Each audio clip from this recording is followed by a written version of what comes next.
국민들은 신속하게 국민이 직접 심판해야 한다라는 목소리까지 내고 있는 상황입니다.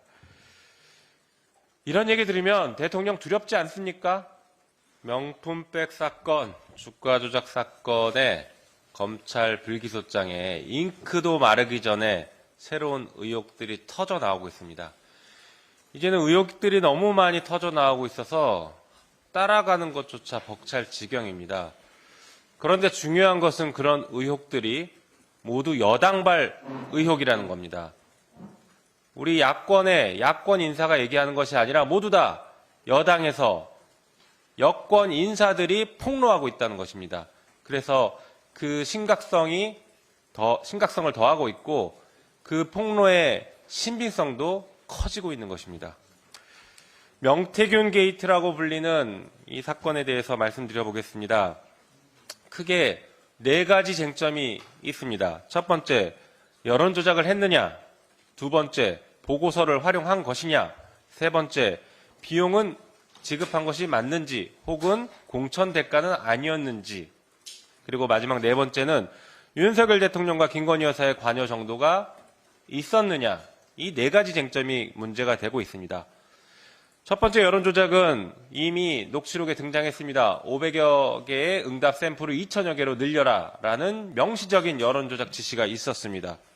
보고서를 활용했는지와 관련해서는 대선 당일에도 명태균 여론조작 보고서를 토대로 전략회의를 했다라는 보도까지 나왔고 진술이 나오고 있습니다.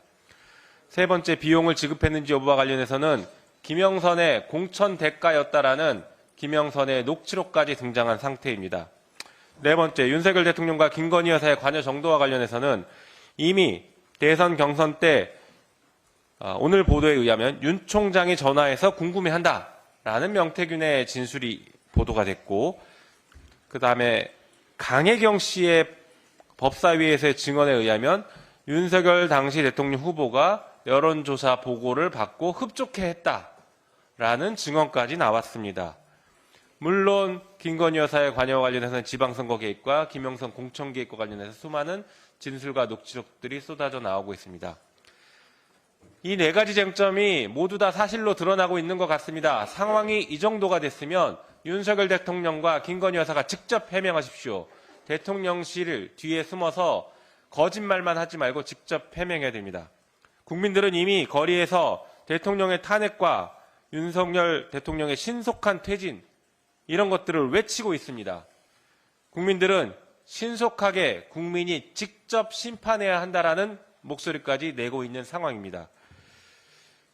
이런 얘기 들으면 대통령 두렵지 않습니까? 정말 두려워해야 할 상황입니다.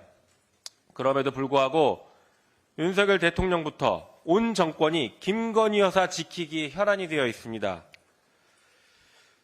결국 그 끝은 국민의 혹독한 심판만 남을 것입니다. 이제는 특검밖에 남지 않은 것 같습니다. 김건희 여사의 국정농단 실체가 충분히 드러난 이상 김건희 특검을 통해서 그 진실을 밝힐 계획입니다. 한편 한동훈 대표에게도 촉구합니다. 오직 국민만 보고 민심을 따르겠다라고 했던 한동훈 대표의 말이 진심이기를 바랍니다. 그 마음과 말이 진심이라면 한가하게 특별감찰관을 주장할 것이 아니라 김건희 특검법 통과에 적극 동참하기 바랍니다.